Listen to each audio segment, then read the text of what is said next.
আসসালামু আলাইকুম। নোয়াখালী সরকারি কলেজের বাংলা বিভাগের সম্মান চতুর্থ বর্ষের ছাত্রছাত্রীদের আজকের অনলাইন ক্লাসে স্বাগত জানাচ্ছি।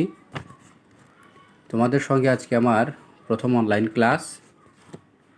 এর আগের কোর্সগুলিতে তোমরা ক্লাস করেছো, অন্যান্য স্যাররা ক্লাস নিয়েছেন। আমি এই কোর্সটির উপর হয়তো তোমাদের কোনো ক্লাস অনলাইনে এর আগে নেওয়া হয়নি।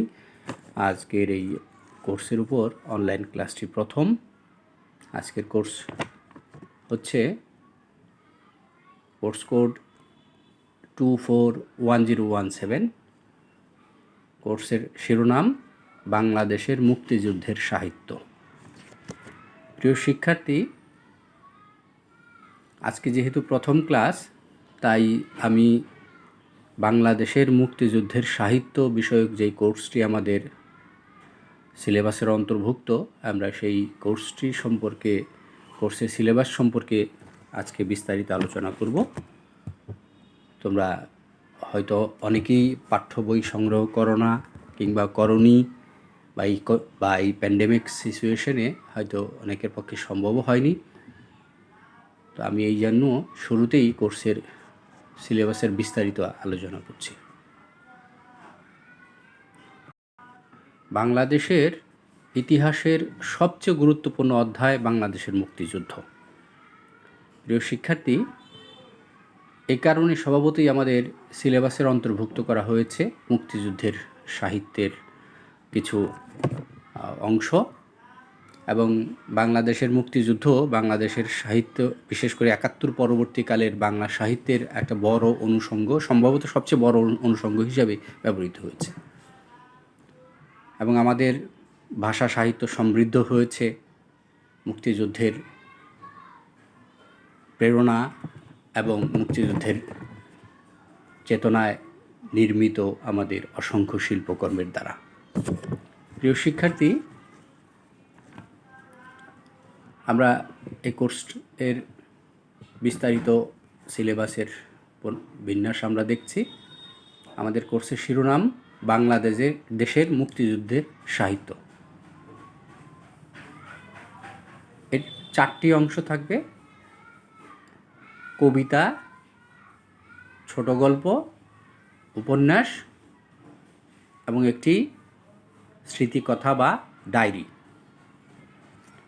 প্রিয় শিক্ষার্থী, আমাদের 4টি অংশ থেকেই আমাদের 3 ধরনের প্রশ্নপত্র পরীক্ষায় থাকে।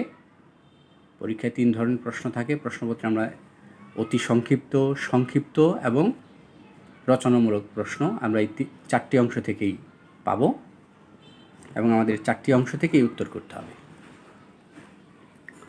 প্রিয় শিক্ষার্থী, আমরা এই কোর্সটি খুব ব্যাপক নয়, খুব সংক্ষিপ্ত একটি সিলেবাস, খুব বিস্তৃত সিলেবাস নয়, খুব অতি সংক্ষিপ্ত।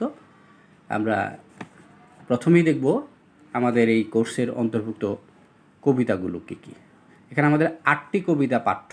প্রিয় শিক্ষার্থী, আমাদের মুক্তিযুদ্ধের এবং আমাদের স্বাধীনতা সংগ্রামের দীর্ঘ গৌরবের ইতিহাস, সেই গৌরবের ইতিহাসের চেতনাবাহক, গৌরবের প্রেরণাবাহক 8টি কবিতা আমাদের সিলেবাসের অন্তর্ভুক্ত করা হয়েছে। আমি কবিতাগুলো শিরোনাম বলছি।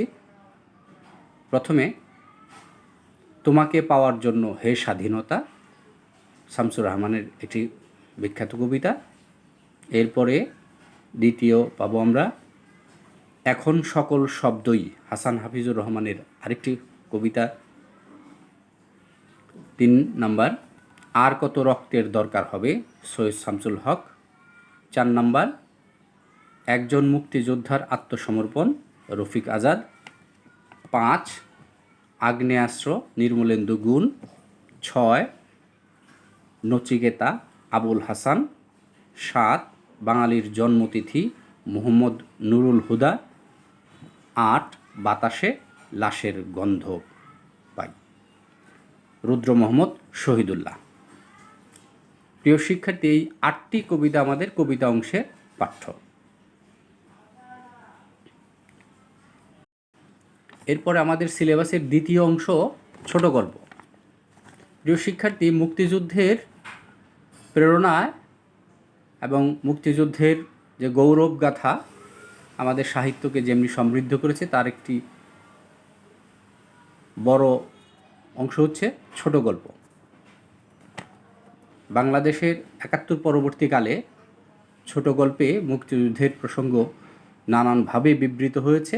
আমাদের সেই প্রেরণার, সেই গৌরবের বিবৃতির কিছু অংশ আমরা এই ছোট গল্পগুলোর মধ্যে পাবো। আমাদের সিলেবাসের অন্তর্ভুক্ত ৮টি ছোট গল্প, কবিতার মতো আমাদের এখানেও ৮টি ছোট গল্প পড়তে হবে।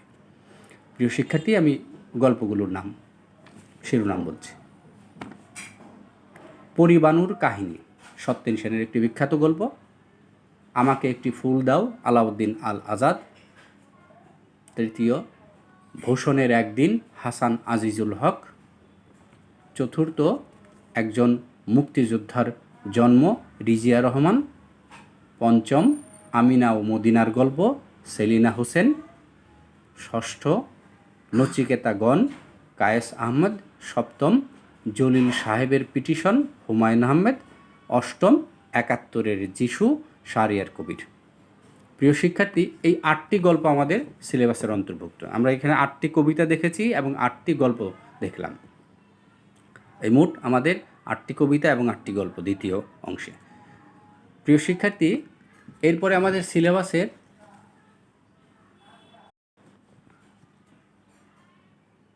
তৃতীয় অংশে আমরা দেখতে পাবো আমাদের একটি উপন্যাস পাঠ্য।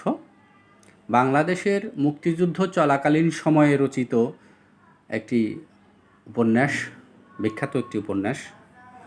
এটি মুক্তিযুদ্ধের এক অর্থে ভাষ্য বলা চলে। সেই মুক্তিযুদ্ধের সময়কালের রচিত একটি উপন্যাস আমাদের এই উপন্যাস সিলেবাসের অন্তর্ভুক্ত।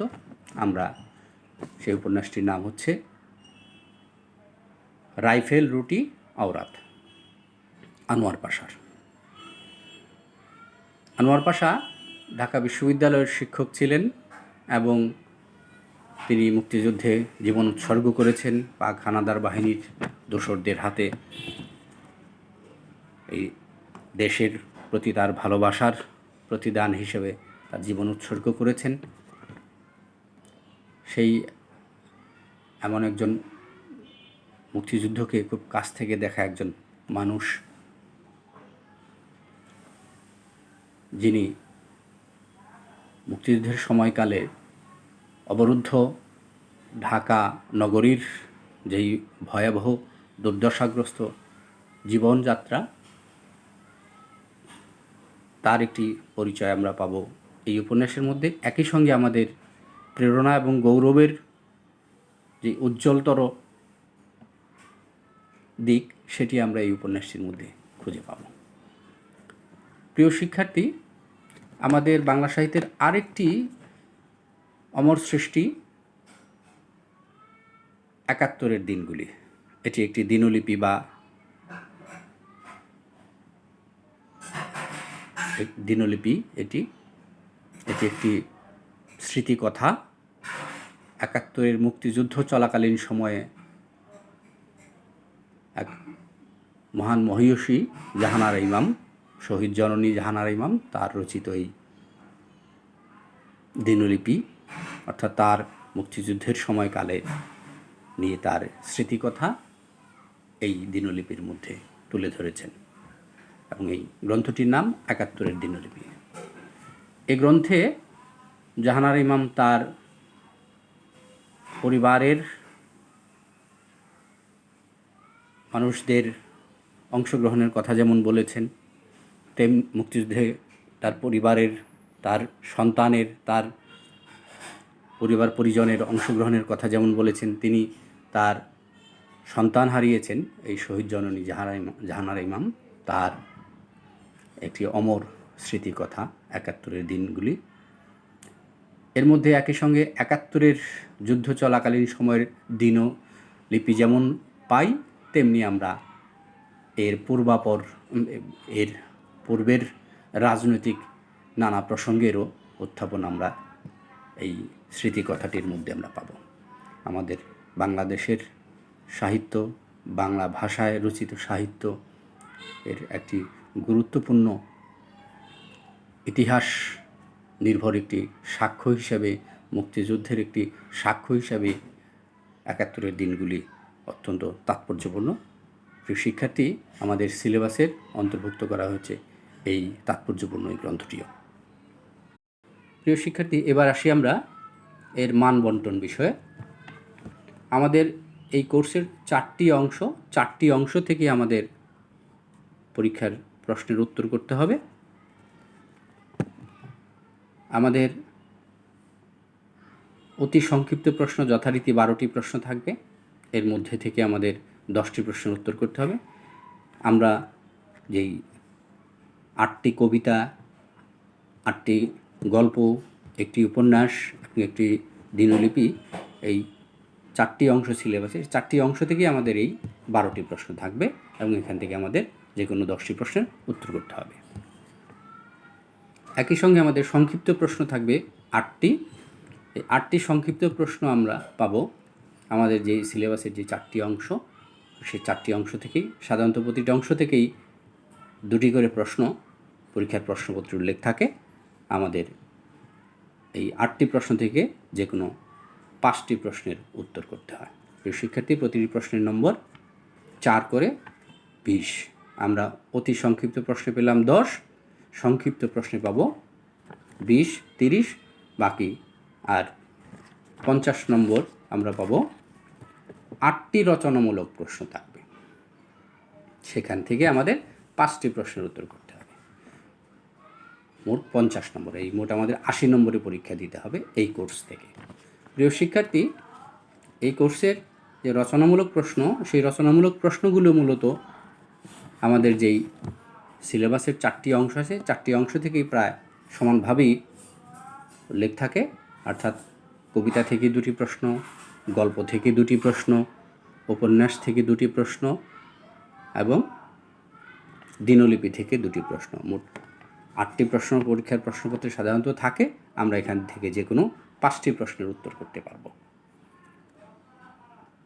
প্রিয় শিক্ষার্থী, আমাদের 5টি প্রশ্নের উত্তর করতে হবে এবং এখান থেকে আমাদের মোট নম্বর 50। এই মোট আমাদের 80 নম্বর এই কোর্সের উপর পরীক্ষা দিতে হবে। 20 নম্বর আমাদের ইন কোর্স পরীক্ষা দিতে হবে এই কোর্সের উপর। প্রিয় শিক্ষার্থী, আমরা তাহলে বাংলাদেশের মুক্তিযুদ্ধের সাহিত্য এই কোর্সটির বিস্তারিত সিলেবাস এবং এর পরীক্ষার প্রশ্নপত্রের মান বন্টন ইত্যাদি সম্পর্কে আমরা বিস্তারিত আলোচনা করলাম।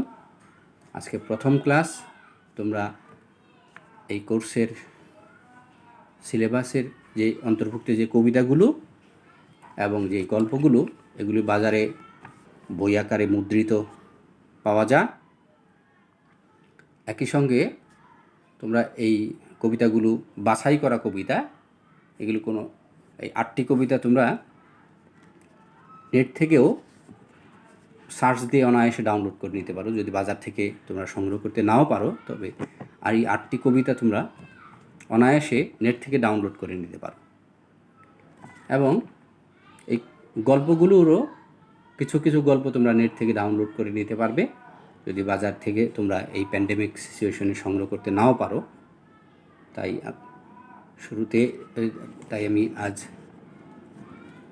ক্লাসের শেষ পর্যায়ে তোমাদেরকে আহ্বান জানাচ্ছি, তোমরা কবিতা এবং গল্প, এইগুলো উপন্যাস, দিনলিপি, এগুলো সংগ্রহ করো। অর্থাৎ আমাদের পাঠ্য যে সিলেবাসের পাঠ্য গ্রন্থগুলো, এগুলো সংগ্রহ করো। ন্যূনতম কবিতা এবং গল্পগুলো তোমরা নেট থেকে ডাউনলোড করে নাও। আমরা শুরুতেই আগামী ক্লাসে কবিতা সম্পর্কে আমরা আলোচনা করব। এরপর আমরা গল্প, ধারাবাহিকভাবে উপন্যাস এবং দিনলিপি সম্পর্কে আলোচনা করব। তাই আমি তোমাদেরকে পাঠ্য যে কবিতা এবং গল্পগুলো আছে, এগুলো সংগ্রহের জন্য শুরুতেই আহ্বান জানাচ্ছি। শুরুতেই তোমরা এগুলো সংগ্রহ করবে, আগামী ক্লাসে আবার কথা হবে। তো প্রিয় শিক্ষার্থী, তোমরা 4র্থ বর্ষের ছাত্রছাত্রী, তোমাদের প্রায় সবারই জাতীয় পরিচয়পত্র আছে। জাতীয় পরিচয়পত্র দিয়ে তোমরা টিকার জন্য নিবন্ধন করে এই মহামারী প্যান্ডেমিক সিচুয়েশনকে মোকাবেলার জন্য সবাই ভ্যাকসিন গ্রহণ করবে এবং সবাই নিরাপদে থাকবে, এই আশাবাদ ব্যক্ত করছি। পরিবার পরিজনকে উদ্বুদ্ধ করবে।